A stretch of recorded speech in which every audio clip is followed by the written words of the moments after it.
Hi everyone, welcome to part 3. Okay, so Carlsen has just played knight takes a5, and Aronian continued with rook f e8, which is adding pressure down the d file and encouraged Carlsen to finally resolve his central pawns with e5, and they've done a great job from where they were. White has won a pawn due to the pressure, and although this makes defending easier for black, white will retain a lasting advantage as the middle game continues, not only because of his material advantage but also positionally. White is still better, and there's the threat of knight takes c6 now, which wasn't advisable on the last move. We can see why. If knight takes c6, e4 is dropping. It attacks the queen, but queen takes e4 is playable. Or after queen takes e4, which is the best move, rook takes e4, and white's dropping a piece, and suddenly the tables are turned, and black is winning.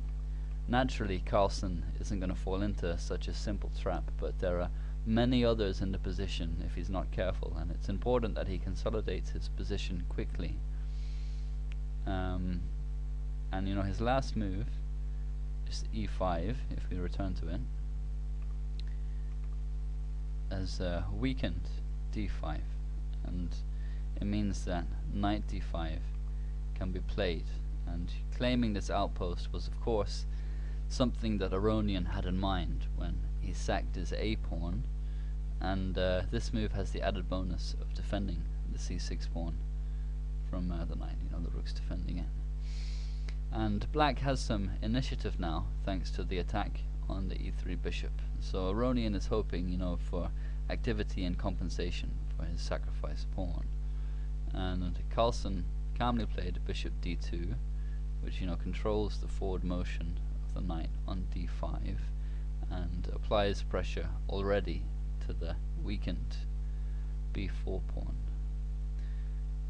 And Aronian followed up with rook e d8, again applying pressure to the backward d4 pawn, which is the newly created weakness in the white position. And white has to take care now not to fall prey to tactics. There is some pressure on his position here, and his a5 knight is loose, and Aronian probably envisaged this position or something similar when he sacked his a pawn. But as long as white takes care, he'll be fine.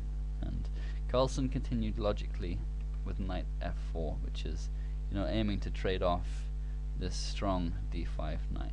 And Aronian at this stage went astray in his calculations and played queen a7, which has two threats. That's attacking the a5 knight and threatening bishop takes e5, because from a7 the queen is pinning the backward d4 pawn. And if knight c4 now, which apparently defends e5 and gets the knight out of danger, there's queen takes d4 check. But there's a problem with this move that allowed Carlsen a tactical shot to win a second pawn, and we'll see that in a moment. Better for black was queen c7, which attacks the knight without the tactical problem that we'll see in a moment. And best play continues knight c4, and only now queen a7, where black will win back a pawn on a2, but white still stands better. But there's more compensation in this line for black, which presumably is what Aronian was hoping for. So after queen a7, Carlsen played a very nice tactical shot, and if you want to try and spot it, then stop the video now. You have to bear in mind that the knight's attacked, d4 is attacked, and bishop takes e5 is threatened. So what's the answer for white? It's a very nice move, in fact the only move to retain the advantage. Knight takes c6, and this is the problem with the immediate queen a7. And the knight apparently sacrifices itself, but the point is that it takes away the support of the knight here on d5, which the knight and the queen are both attacking. So if rook takes c6, then knight takes d5 is possible, and you know the knight is no longer attacked by the queen, and there's no bishop takes e5, obviously, because of knight takes a7. And black has no choice here but to accept, or he's going to lose at least the exchange, because the knight is attacking the rook and the queen. So rook takes c6.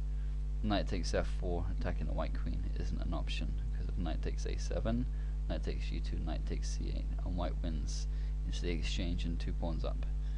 Without difficulty, it will be a completely one game, obviously. So rook takes c6. Now knight takes d5, and white is now 2 pawns up, and there's no queen takes a2 here because of knight e7 check, picking up the c6 rook. And Aronian elected instead for rook c2, which gains a rook on the 7th and pins the bishop with a few threats in mind. Bishop takes e5 is now again on the cards, and also bishop h6 is kind of tricky. And you know, this is the best that black can hope for.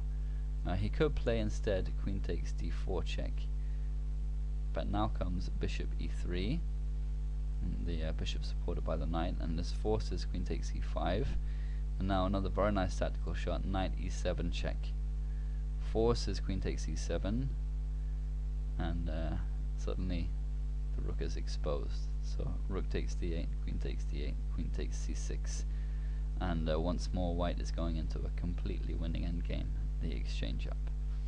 So there's some very nice tactical play going on deep in the position for both sides.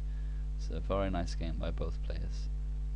So rook c2 is what Aronian played, and here Carlsen very calmly played king h1, which removes the threat not only of bishop takes e5, but also queen takes d4, which we'll see why that is in a moment. And Aronian continued with bishop f8.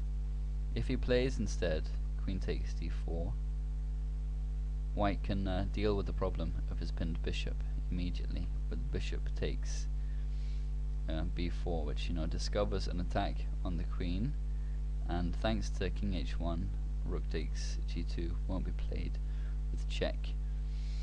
And you know, it's the best that black can do anyway, but he's going a piece down here after rook takes d4, threatening knight e7 check, which is going to win the d8 rook because of the rook on d4, and you know, white is piece up, and as well as 2 pawns, so it's just completely lost for black.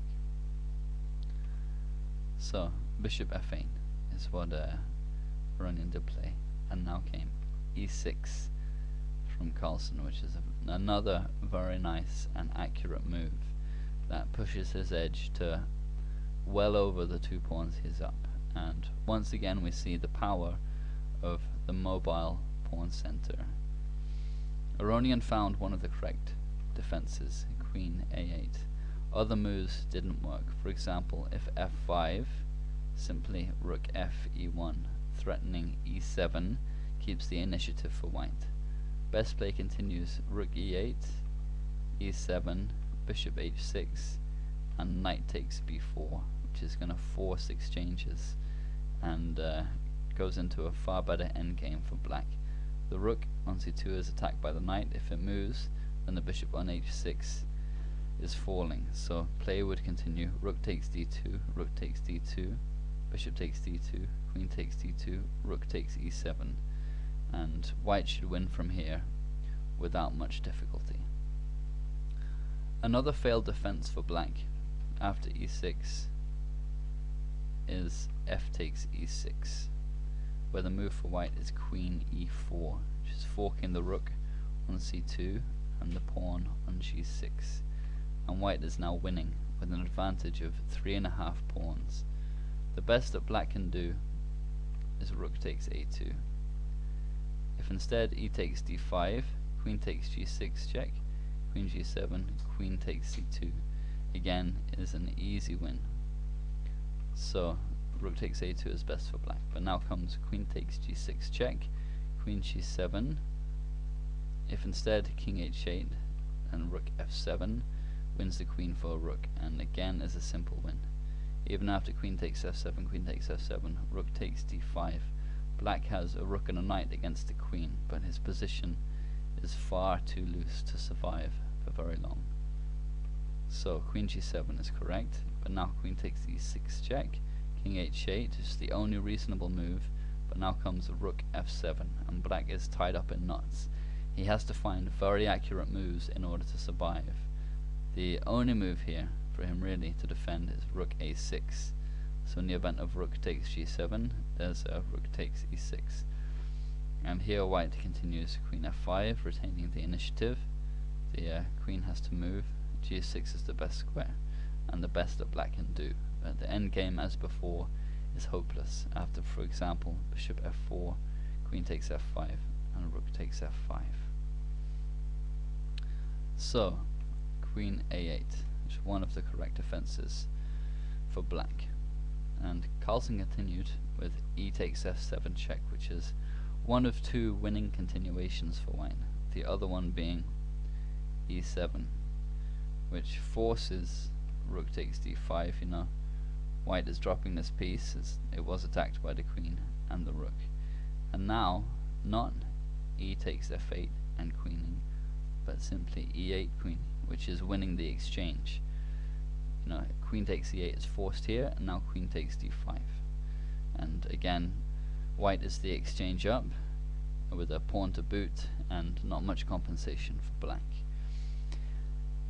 And you know, this is a good continuation, but the variation that Carlsen shows, despite apparently being objectively weaker on the very deep computer analysis, was a good human choice, as it led to a lot of simplification and resulted in a winning endgame. In actual fact, it required a lot more calculation to figure out, and in that respect it is more impressive than this line, where although white is winning, the presence of the queens will create big complications despite being the exchange up. So let's return to the game. Carlsen has just played e takes f7 check, and Aronian played king h8. This makes little difference if he plays king g7. h8 is obviously more solid, and white is now obliged to save his knight. It's attacked by the rook and the queen, as I said. And Carlsen played knight f4, which, you know, as I said, this line is the human continuation, because this is forcing the queens off, and it's going to go into you know, a winning endgame. White is 3 pawns up. He's going to give one of them back, and you know, go into a technically winning endgame. And play continued. Queen takes g2. And if black tries to keep the queens on instead, for example, with queen a6, because he also has to defend the g6 pawn, and if he plays g5, the queens come off anyway, so queen takes a8. So queen a6 to defend g6. Now comes queen e4, which is forking the rook and the g6 pawn, as we saw before, and white is totally winning again. And there's no other way to both defend the g6 pawn and keep the queens on, so Aronian is obliged to go into an inferior endgame with queen takes g2. And Carlsen played king takes g2, which means the pin on this bishop still exists but retains the threat on the g6 pawn, although Fritz felt that knight takes g2 instead, despite being passive, was more accurate. So king takes g2, and now rook takes d4. White gives back one of the pawns, as I mentioned, which is an accurate move from Aronian. Taking the a2 pawn instead is losing. After knight takes g6 check, king g7, knight takes f8, rook takes f8, and rook f2, with a hopeless endgame, especially if black falls for rook takes f7, bishop h6 check, king takes h6, rook takes a2.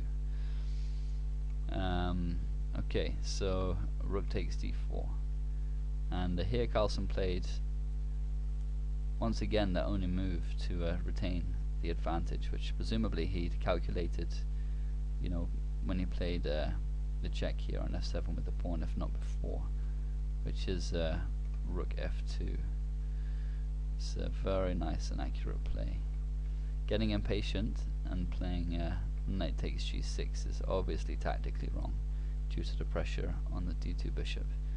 Instead, for example, king takes g7, knight takes f8, rook d takes d2 check, rook takes d2, rook takes d2, king g1, knight takes f8, where black has very good drawing chances, if not more.